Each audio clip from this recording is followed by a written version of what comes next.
YouTube for youth ministry.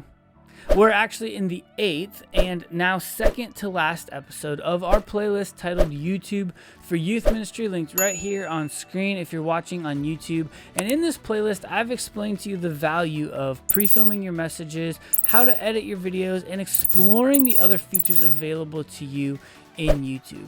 What if you've started doing those things and now you're ready to take it to the next level? You see, in my 100% completely free guide to hybrid ministry, linked right here on screen and down below in the show notes, I tell you how you can get started filming content on YouTube for under $100. But what if you have a little bit of budget?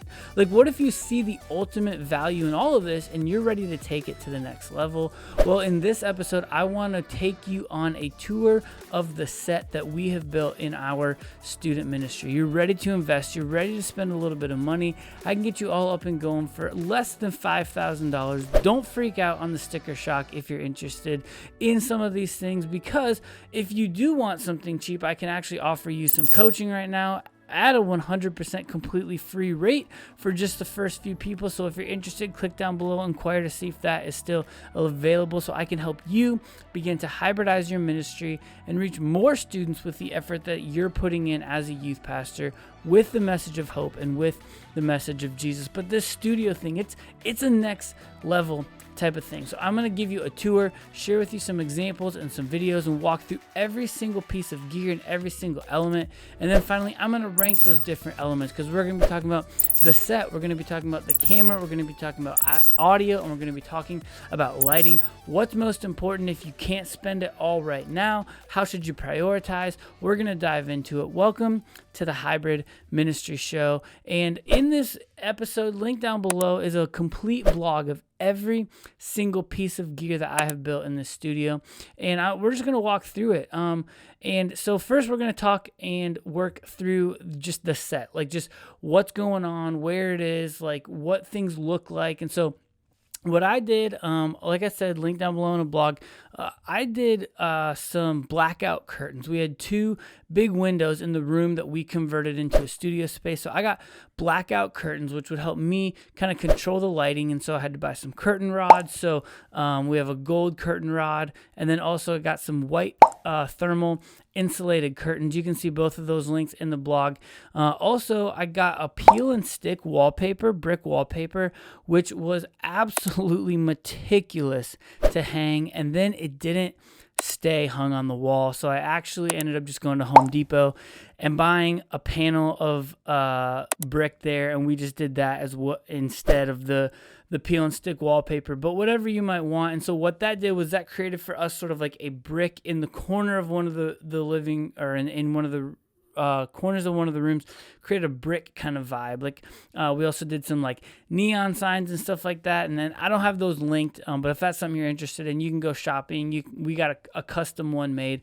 Then I created another section of our room, another section of our space with like a kind of like a photo background. And so I got the 10 by 10 photo backdrop stand, and then the photo kind of studio fabric that just rolls down. And we use that for a lot of like standing sets and a lot of teaching videos, especially where we want to have a lot of text off to the side or behind us. And so I really, really like that one for those types of like educational or informational videos. And then the other like corner, the corner that's kind of opposite the brick, so that if you're counting, we got brick, and then we got the photo backdrop, and then the white, we got a white wall as like a corner. And I'm not going to link any of this below, but we just used white paint. So go to Home Depot, get some white paint, and then create whatever sort of decor you want. And again, I'm not going to link every single thing because I didn't buy all of this stuff. Like, we repurposed some furniture, and we repurposed some shelving, and we repurposed some decor. We bought some decor, but like one fun thing we did is we have like mugs, and so we'll use a different mug every single one of our teaching videos. It's just a little kind of like Easter eggy type of thing, but we had a student who like brought a bunch in as like a donation, or I've just found random things like on Amazon or Walmart.com. And if I'm looking, I just might search something like, teenage boy room or teenage girl room decor. I don't know, what's in these days. And so I'm a 34-year-old youth pastor, but searching that type of stuff, we've come up with these like Spider-Man kind of like neon lights and just, some other like kitschy kind of like tchotchke type of things. So you'll see like prior to this, if you're watching here on YouTube, prior to this, we would just kind of film anywhere we could find. Usually like in one of our offices. And because our offices are already decorated, it sort of created a little bit of a set. But now that we have our own set, like we've been able to create sets that look a little bit more like this or like this, and looks just a little bit more meaningful, a little bit more purposeful. And of course, the nice part, right, is that you don't supplant someone from their office when you're getting ready to film. Next, we'll talk about camera, and I've been mentioning it here in this playlist. The Sony ZV-E-10. We use it. It's phenomenal. It's a fantastic value. It's $699. It's linked in the blog down below. And then we also got a tripod for about a little over 100. So 111 is what this one I found here on Walmart is comparable. And then we got a teleprompter. You're also going to need like an iPad if you want to do the teleprompter type of thing.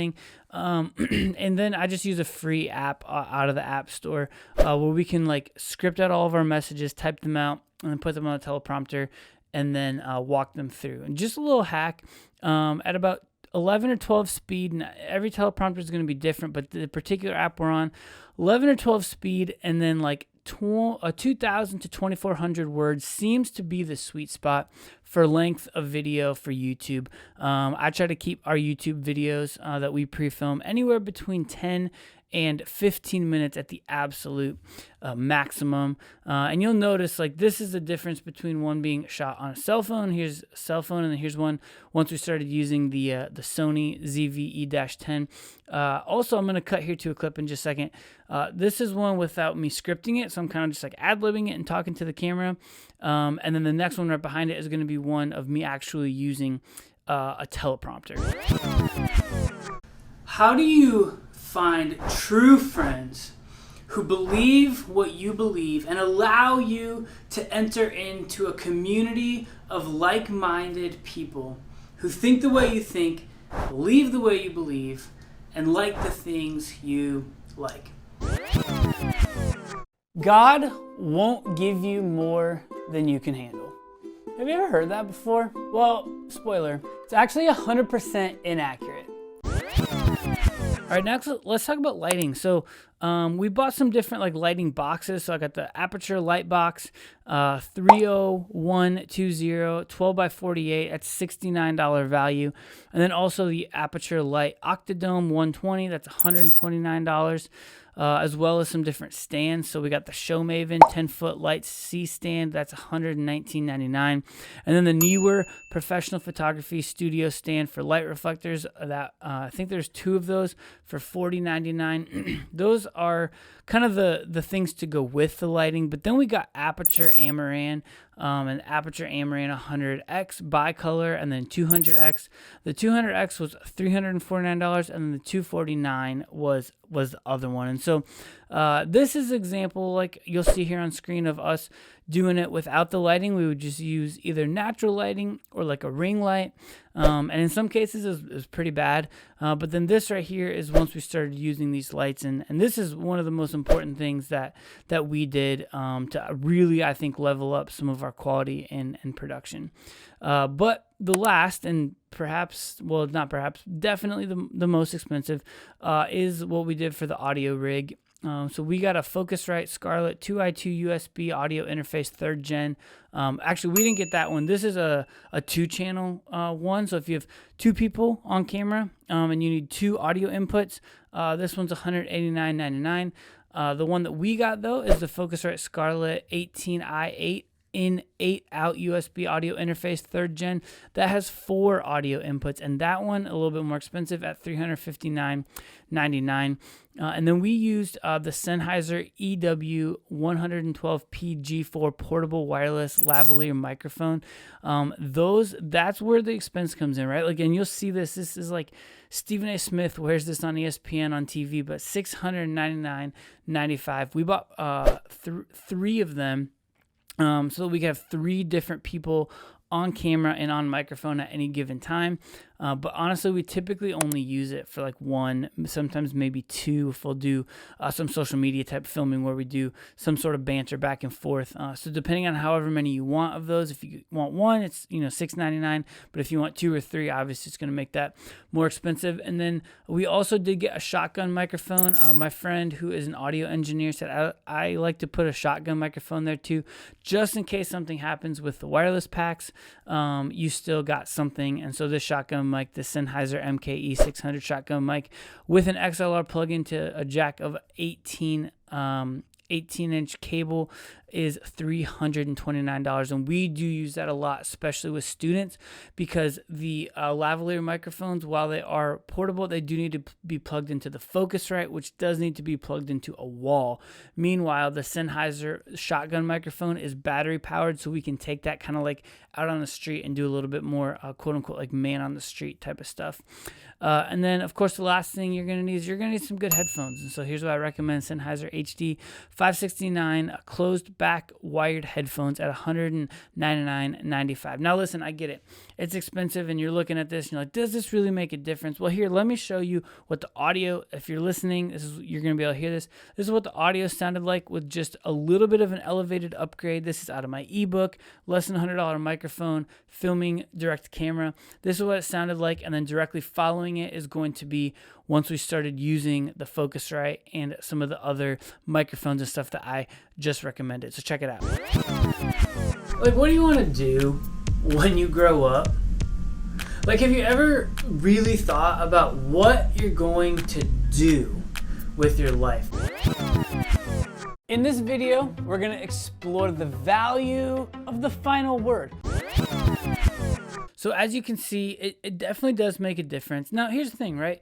Keep in mind, if you're like, dude, that's a lot. I understand. I get it, okay? And you may not be at a spot where you want to level your gear up to this spot. Let's just be honest. Most of the videos that you're going to be showing to students, like they're going to be probably watching them on their cell phones. And so does the 4K quality matter? Like probably not, in some cases. Does the audio quality really matter? I think audio really matters. And so that's why I want to rank this, right? I want to chat through and rank, like if you were to start with one of these four: lighting, set, audio, camera, what's the most important thing to start with? And of course, this is my ranking, and this is Nick Clayson's custom hybrid ranking of elements to level up your gear beyond just the $100 mark, to go a little bit more premium for a youth ministry budget. But you can figure out what you want and what is most valuable and meaningful to you in your context. But for me, I would start with lighting, like leveling up the lighting and getting away from just like ring lights only or natural lights only, like having some good quality lights that are powerful, that are customizable. You can even buy some gels to like throw a flash of color onto there and stuff like that if you want.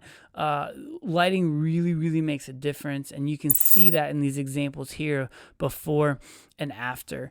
The second thing for me that I would do is I would do audio, and the only reason that audio is not ranked higher than lighting is probably because of the cost. The cost is quite a bit more, and the learning curve is also a little bit more. I tell you what, I don't know anything about audio engineering. I'm kind of hacking it. But the Sennheiser, the portable lavalier microphones, like those gave me a run for my money the first time that I was getting them up and running. Now we got it all figured out, but like that first time I was like, dang, I was watching YouTube videos and trying to figure those things out.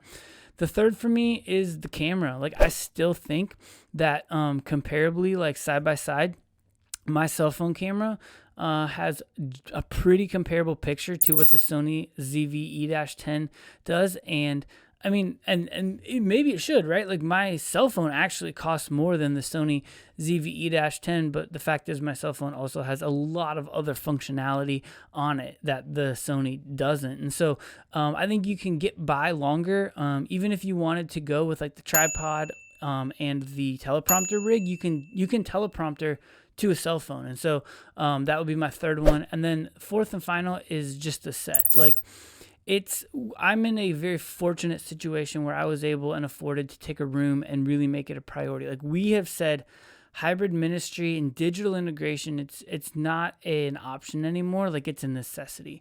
We are reaching students, Generation Z, Generation Alpha, who are no longer just digital natives.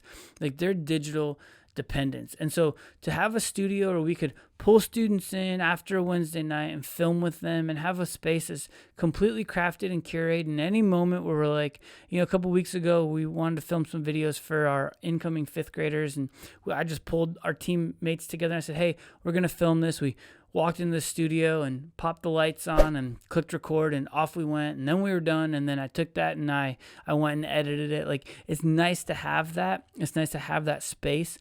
And honestly, it's also become a space that other people have wanted to use for different like video projects and stuff like that throughout the year, and different divisions and ministries within our church as well. And so if you have the space and if you have the buy-in from leadership to allow you to convert a space, I would recommend it, because digital and hybrid ministry, they're not going anywhere.